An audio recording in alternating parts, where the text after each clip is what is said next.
Welcome to Check 6, where today we check in on what's going on at the Pentagon and also as the shutdown drags on. We also want to cover some ground that stretches beyond the Beltway, including an update on the B-21 and on various CCA activities. So without further ado, since we're trying to pack in a lot here, we're joined today by our Pentagon deskless Pentagon editor, Brian Everstine, Senior Defense Editor Steve Trimble, and Military Space Editor Vivienne Machi. I'm your host, Robert Wall, Aviation Week's Executive Editor for Defense and Space. Brian, why don't you kick us off and tell us a bit about your experience of moving out of the Pentagon, and perhaps also what else has been going on there. And by the way, I do hope you managed to salvage my dot matrix printer from the 1990s that I'd stored there.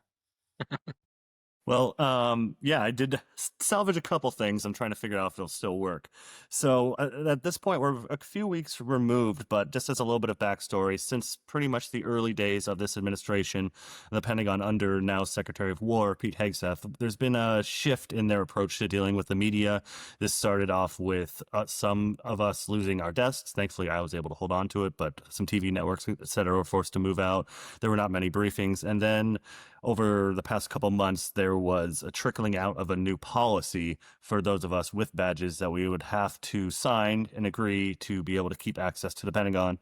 And essentially what boiled down for us, for the Pentagon Press Association, and for individual outlets, is the policy made us agree to not solicit information that was not approved for prior release by the Pentagon. This includes unclassified information, CUI information, or they're saying CNSI, a new acronym I hadn't seen before this, but it included just normal news gathering. It's what we do. Our job is to not just take what is handed to us. So pretty much everyone in the Pentagon Press Association declined to sign and walked out a couple weeks ago. And since then, we've been working outside of the building, but staying on the beat, still breaking stories. So the coverage has not necessarily changed that much, except for I no longer have the desk that Aviation Week has had for decades now. That's been one of the things that's happening, but there has been also a noticeable just kind of withdrawal from the building about communicating about lots of things even before, but now the shutdown has kind of put that a bit into overdrive. So kind of how is that all affecting what we're used to as the norm around this time of year? Yeah, I mean, normally under just normal times, I'd be interacting with public affairs folks, interacting with program managers, interacting with basically really anyone to share what's going on in the Pentagon from their perspective. If I hear some tips, I'd be going to them to kind of confirm and get their perspective. But really, in the past few months, there's been almost no responses to queries. There's been very little public outreach. I think the one thing that was interesting, we had touched on discussing before this, is the new Netflix movie about House of Dynamite. And instead of the Missile Defense Agency, instead of the Pentagon coming out publicly to kind of say like, hey, let's talk about some of the issues raised, there was a memo that was leaked that was putting out their perspective on how the movie's wrong, but they depended on it. We know about it because a memo leaked. The Pentagon didn't come out and talk about it themselves. So it kind of was a little emblematic of the way things have been going right now. And you've also kind of noticed a difference, even though you're not inside the Beltway, but it's really how things have changed in engagement. It's not just obviously with us, but also with industry. Right. So, this time of year, really all year round, there are industry conferences organized by different organizations that are really the best way for industry executives, for program managers, for new space and aerospace companies to connect and network with senior defense officials and get sort of the demand signal from high above, and also to connect and network with program managers and people that they, want to work with within the government. And over the past few months, we have really seen a big impact on those industry conferences, especially since the government shutdown started on October 1st. So from my beat, for example, on the military space side, Space Systems Command, the acquisition arm of the U.S. Space Force, typically holds an industry days conference, so 2 days of panels, discussions, networking here in Los Angeles. That was scheduled for mid-October and was completely canceled due to the government shutdown, because it was not deemed an essential activity, essentially. And a second conference, the MILSAT Symposium, which is held every year in Silicon Valley, there were more than 20 defense officials that had to pull out of speaking or participating in that conference, again, because it is not deemed an essential activity. The organizers of that conference even said they offered to pay for travel and for hotels for those defense officials to still be able to participate. But, U.S. military officials typically are not allowed to accept gifts of more than $40. So that bill would have been much higher than that. But, so for all of the industry folks who are attending these conferences in the hopes of connecting again with the DoD and understanding what they need to be preparing for, it's difficult to plan now, right? Because we don't know even after the shutdown eventually ends. To Brian's point, since communication has been vastly reduced, not just for the press, but for industry as well. It's hard for them to plan, should I still be going to AFA's Air Warfare Symposium in Colorado in March? Should I still be going to Space Symposium and so forth? It just makes it much, much harder for everybody to plan. And it really has reduced the ability for there to be communication, very easy communication and networking between industry and DoD officials. Luckily, there's nothing going on in space right now, and not a million new programs springing up that they might want to communicate on. Right. Not to mention Golden Dome, which already has a $25 billion down payment, but very few details have come out since that executive order first dropped in January, and we're now in early November. So it would be good to have more communication, is what industry officials were saying, even at that MILSAT Symposium conference. Yeah, and Steve, if I remember correctly, you also had your eye on an industry day that also got canceled. Yeah, I mean, most of them have. Yeah, I think that one was for the Navy modular missile that I wrote about. Just because they can't bring in people. But I mean, I think, I mean, the bigger issue is this. I mean, this is not new in the sense that there's this tension between what the Pentagon thinks we should report on and what we think we should be reporting on. Our job is to, just like anybody else in the press, your job is to write the complete truth, to seek the complete truth and publish the complete truth about what you're writing about. And in my experience, whether I covered cops when I was a very young reporter, I've covered airlines, I've covered defense, um, the complete truth is never authorized information. Nobody ever wants you to report the complete truth about something. So there's always tensions. I remember back when I had that desk in the Pentagon, Rumsfeld, that was the Rumsfeld era, and he certainly had his way of dealing with that, including at one point banning anyone in the department from cooperating with the New York Times for quite a long period over some dispute they had over a particular story. I mean, these tensions have been around for a long time. This administration's approach and this department's approach to addressing that is a little more severe. I would say significantly more severe. Not just with the press, but with authorized disclosure really to anyone. And we even heard that in hearings, confirmation hearings this week, where Republicans on the Senate Armed Services Committee are complaining that they're not getting answers from the Pentagon's policy shop. There's going to be a discourse over this, a pull and push over where that line of disclosure needs to be. That's always there, but it is tilted far to one end of the spectrum this time, and it's hard to imagine that's going to be sustainable over the term, or it's just just going to see more and more of this, and the atmosphere will get worse and worse.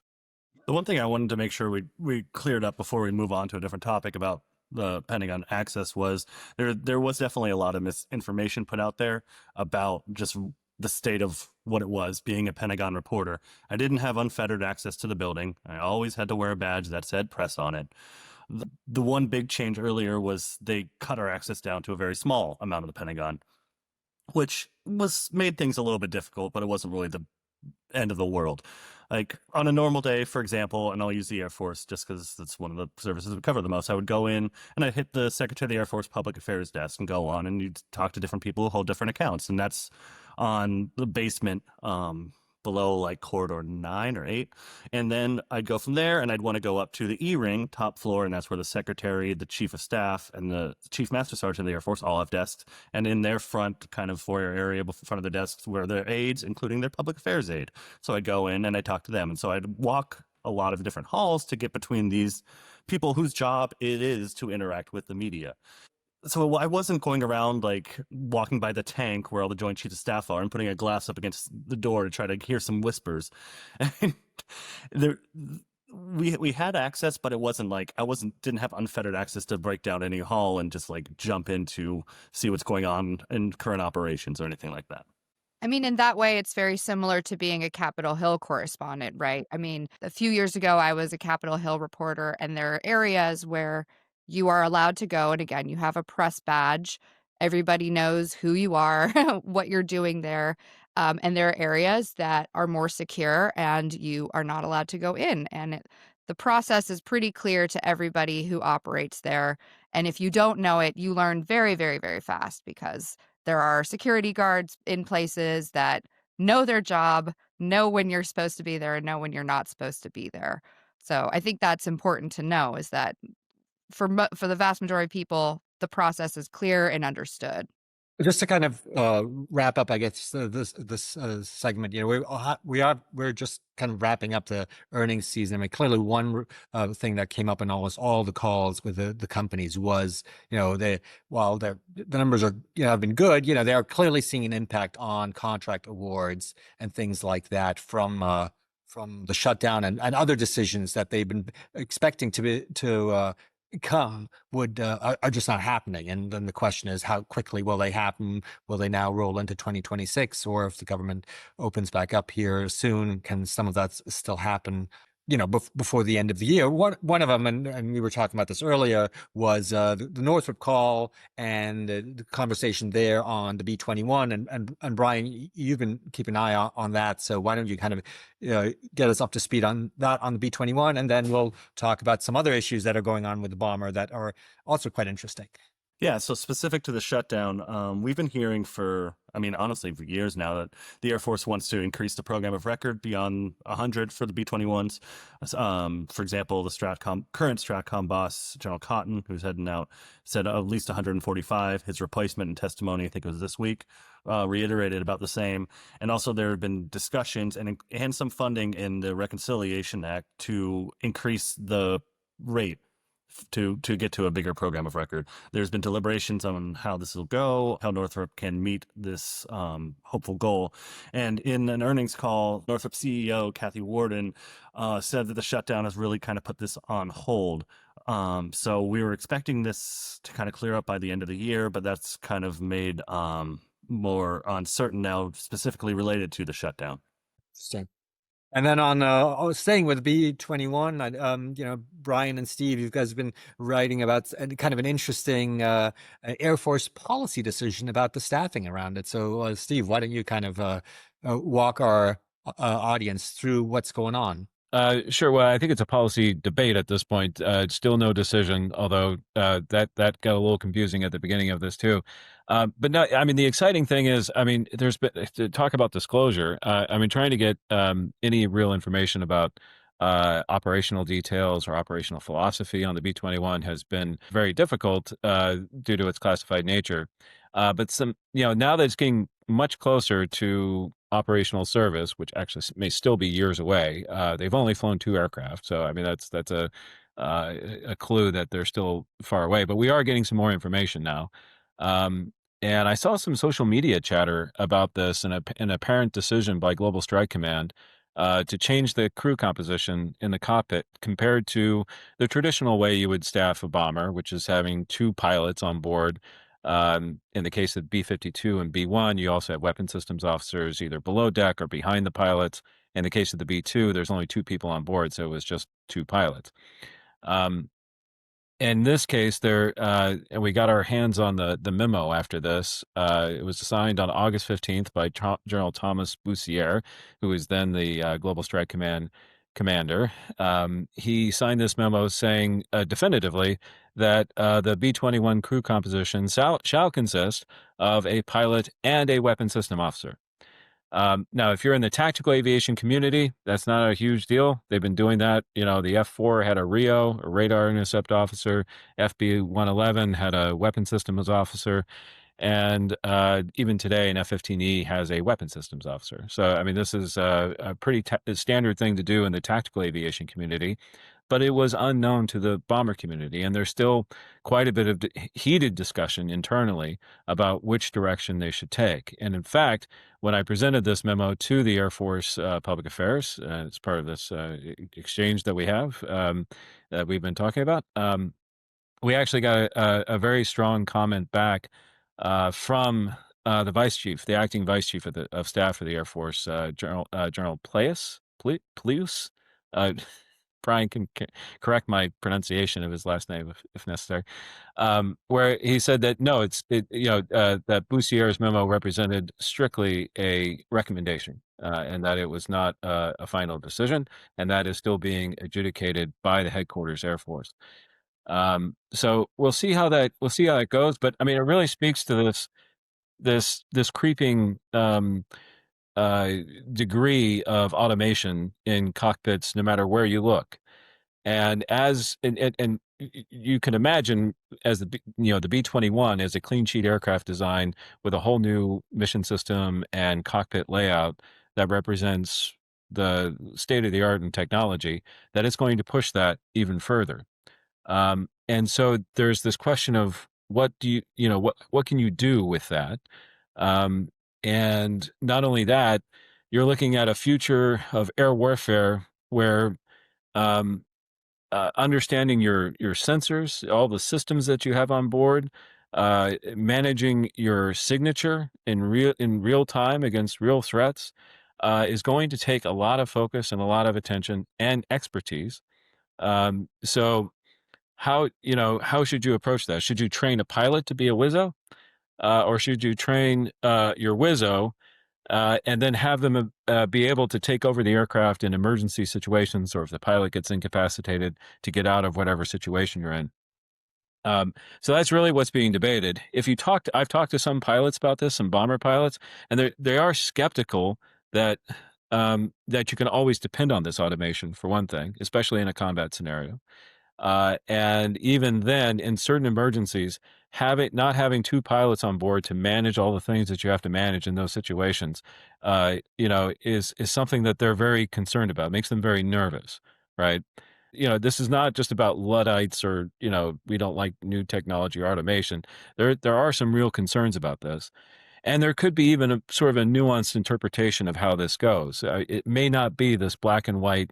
We're either going to have two pilots or we're going to have one pilot and one Wizzo all the time. It could be situations where you could have, depending on the mission, you could have two pilots on board. On different missions, you might have a pilot and a Wizzo, depending on what that mission demands. That's also a possibility and something we've also reported on. So it's a really interesting discussion because I think it goes to a discussion the broader aviation community is going to be having over the next years and decades about how much to trust single pilot cockpits, and automation in cockpits, um, as that technology continues maturing and getting more advanced. Is there a training staffing benefit from making the change? I mean, is that behind it partly? Well, sure. I mean, right now we have a pilot shortage, especially in the bomber community. The B2 B2 community is feeling that more than any. And this gets rid of a huge pilot shortage problem if you only need half the pilots now for all these B-21s that are coming into service. Plus, they were already talking about retraining Wizzos from B-52s and B-1s into B-21 pilots as a way to sort of make up that gap. But now you don't even have to do that. You have this existing community of Wizzos, and yeah, they'd have to be retrained on the particular sensors and systems that are on board the B-21. But you might need to do some other things too. Those pilots are those Wizzos for B-52. They're below deck. They're not trained to fly the aircraft in the event of emergencies. Whereas you talk about an F-15E Wizzo. That Wizzo has gone through pilot training. They've gone through introduction to fighter fundamentals. They don't go beyond that, but they have plenty of skills to take over the aircraft in most situations. So they would need that additional training because there's only 2 people on board. Maybe that does solve part of your problem with, and maybe that's what's driving this even. But there's just a lot of factors going into it.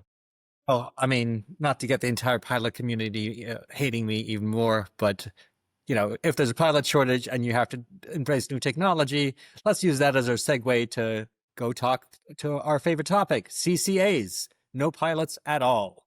So more activity on the CCA front here for the U.S. Air Force. Brian, we have a new CCA flying. Yep, absolutely. That was last Friday, Halloween. Anduril's YFQ-44A took its first flight. We had been expecting this, hoping this for a little bit while now. About 2 months ago, General Atomics had its first flight of its YFQ-42A, and Anduril said that they were they had a little bit more work to do because they wanted to do their first flight semi-autonomous, whereas GA had a pilot on sticks for their first flight. So we finally saw it take flight on last Friday. Not much detail on what it did, where it went, if how long it flew, et cetera, but Anduril and their follow-up briefing to us laid out that they have a few more in the works in production right now. This one that they had just flown will go into more intense flight operations next year, including weapons releases, formation flight with crewed aircraft, on those sorts of things. So Anduril had the spotlight for about 2 days, and then General Atomics on Monday or Tuesday of this week announced that its second YFQ-42A had flown. So a lot of progress happening on these 2 aircraft that are part of the first increment of the U.S. Air Force's CCA program, ahead of what we expect to be a production decision in 2026. Now, that decision could be only one of these aircraft going ahead. It could be both. It could be someone else that would even a part of these 2. But we're seeing a lot of progress that we have been looking for most of the year. Speaking of someone else, obviously one of the things that was very striking was the 2 companies that won the Increment 1 awards, General Atomics and Anduril, not among them, obviously, one of the big traditional primes. But Steve, you've unearthed the fact that Northrop is definitely still in the game. So what's going on at Northrop?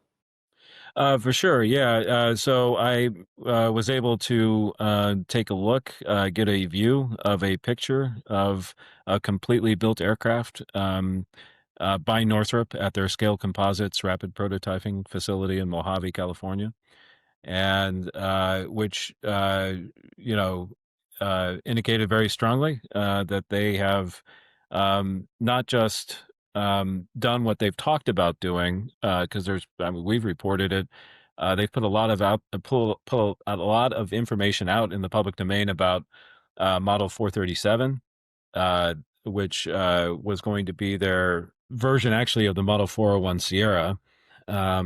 And then when we saw it, it actually rolled out publicly over a year ago, and it was actually a crewed aircraft, to our surprise. But that's because they wanted to make it kind of optionally manned, and it allowed them to take off from Mojave without much trouble because it's not an automated cockpit; it's a human in the cockpit.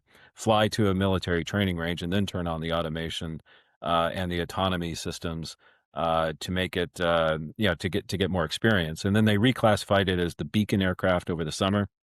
Well, all along, they've been also building this other aircraft called Lotus, right? They haven't revealed it yet. We've asked them to give us more information, but they're not willing to do that yet. I think they will probably in the very near future.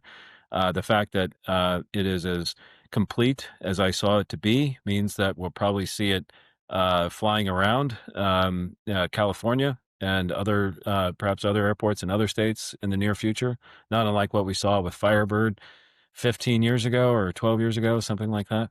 So they're very much in the CCA game. They had to do this on their own risk when the Air Force did not select them for Increment 1, for the Increment 1 prototypes, and went with General Atomics and Anduril. That meant that companies like Northrop could continue to compete, but they had to build their aircraft on their own and fly it on their own in order to be competitive. So that might put them in contention for increment one, but I suspect they're moving closer to that, or they're pushing more to that increment two requirement, which we've yet to see defined, but should be coming out in the near future. Yeah, I mean, what is your sense? I mean, you just looking at it mission wise, where do you think what's the target?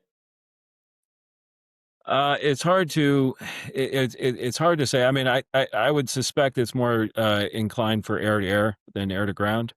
Although I mean the difference is pretty blurry these days, and certainly it could do both. Sorry, I have to think about that. Well, Steve, shortly before this reporting, Lockheed Skunk Works had its Vectis rollout, which was very high end, very air to air. Would you say it's similar in that sort of capability from what you've seen? It's not quite as advanced as Vectis was, because Vectis is tailless, and it looked like it had Vectis looks like it has a much more reduced signature than what I saw briefly with Lotus. But I mean, the important difference between Vectis and Lotus is that Vectis is, from what we know, still just a concept. They haven't built it yet, and they're not supposed to fly it until 2027, according to the timeline that they came out with, the Skunkworks came out with back in September. So if that is true, and they're not secretly building something behind the scenes there at Skunkworks, then Northrop is ahead of the game there in that sense, and they're pretty much on track with where the increment one prototypes are. I'd be curious to see how it plays out, how the autonomy part of thing of Lotus will. We saw with increment one, the Air Force awarding contracts to company, like for example, Anduril is not flying with their own mission autonomy. Their first flight was with their own just flight safety autonomy, just for takeoff and formation work and landing. But as it goes forward, they're going to be using Shield AIs. And when I talked with Northrop about their beacon, basically the main focus of what they want to do with this is to show the Air Force that they can build their own aircraft to use other AI. There were, I think, 6 or 7 companies that did a briefing with all of us saying what they want to do with Beacon. It's kind of like what we've seen with Vista, but with a company-owned asset. So I'd be curious to see how that progresses. And we got one more new CCA, this one that came out here in recent days. So who wants to brief our audience on that one? Sure. Well, just a couple days ago in Rome, General Atomics rolled out their concept for the new Gambit aircraft. Now, Gambit is the company name for what became the YFQ-42 increment one prototype for the Air Force.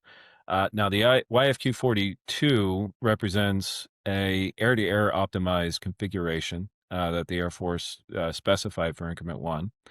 And General Atomics is now saying that increment two would be optimized for an air-to-ground configuration for the new Gambit, or what they're calling Gambit 6, right? They had previously revealed Gambit 5 as their Navy CCA back in the summer. And we also know what Gambit 4 is. It's become a AFRL project called Ghost, which is hybrid electric with their diesel engine, which is really interesting, actually, and a project that they're not prone to disclose much information about, but I think is one of the more interesting projects out there right now. But Gambit 6 is going to be this air-to-ground focused version of Gambit. Now, the big difference that has come up is when General Atomics first unveiled this whole Gambit concept, it was based on what came out of this little-known program within AFRL called the Low Cost Aircraft Platform Sharing Program. And the whole idea of that was to take the common chassis approach that you see in automotive design, where you have this chassis and then you build a sedan on it, or you build a pickup on it, or you build a crossover UAV or crossover SUV, not UAV, on it, and you can mix and match depending on what the market wants, right? But you have this common drivetrain, common engine, and wheelbase to play with. Well, if you the idea was to take that to the aerospace industry and have a common keel. So you'd have a single sort of structural foundation of the airframe, and the same avionics and electronics and the same engine, but you could mix and match the wings. So you could have swept wings if it was going to be air to air. You could have straight wings if it was going to be air to ground. You could have inlets either on top or on the sides or on the bottom, depending on what you wanted to do with this, with how you wanted to optimize it for a particular mission. Um, and clearly they've chosen not to do that now, right? Because Gambit 6, the one that they've just revealed for air to ground, looks exactly the same, at least from what I can tell. If there might be small differences, but I can't see them from just the concept image that they released. It's the same as the one that they're offering now in the air-to-air configuration. And that's not unlike aerospace design in general, right? I mean, we saw that with the F-16. It was designed for air to air. Well, guess what? I mean, it's mainly doing air to ground, and it has been for decades. C-130, it's a truck that can do anything, right? So maybe they've decided to go with that approach to this, rather than that automotive approach. So I don't know what I mean, in a way that you even save more money that way, right? Because they were talking about reusing 30% of the systems and 70% of the cost, because you're requalifying all the avionics every time. But this time you're reusing the exact airframe and reusing all of the components. So there's probably a huge cost savings to that as well. Yeah. Well, honestly, quite the pace here of new CCA developments, and I don't think necessarily a sign that's going to slow down. Before we get off the stage, Vivienne, you've been kind of quiet. I guess a dearth of CCAs in the space domain. Until CCAs reach low Earth orbit, I don't have much to contribute to the conversation. Give it But I will time. Give it say, time. I will say, just in terms of, big developments on the space side, and to kind of tie this back to our first part of the conversation, the Space Force we're anticipating several contracts to come from the Space Force side once the government shutdown ends. Primarily on my end, the Space Development Agency's Tranche 3 tracking layer is a big contract that should be coming out, but I would expect it to come out essentially as soon as the government shutdown lifts.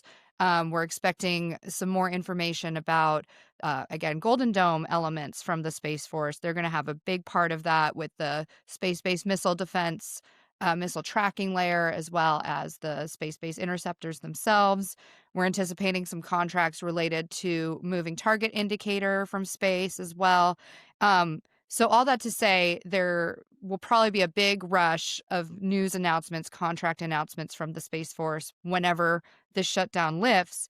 But in the meantime, I think it's important to discuss how the Space Force, particularly everybody in the Pentagon, is now doing more with less in terms of the workforce impacts from both, the start of the Trump administration and Elon Musk's sort of workforce reorganization efforts, and then as well as the shutdown. But the Space Force in particular, before the shutdown even happened, they had a 14% reduction in their civilian workforce. And the commander of SSC, Lieutenant General Philip Garant, told reporters at the AFA conference last month that a big majority of that were civilians working on acquisition, so the contractors. So there is just this cascading effect, right, of both the workforce cuts that were already in effect before the shutdown, and then now a lot of civilians are on furlough. Those are the people who are moving these contracts through the system. And again, this is not exclusive just to the Space Force, but I would say with the Space Force also having more than $11 billion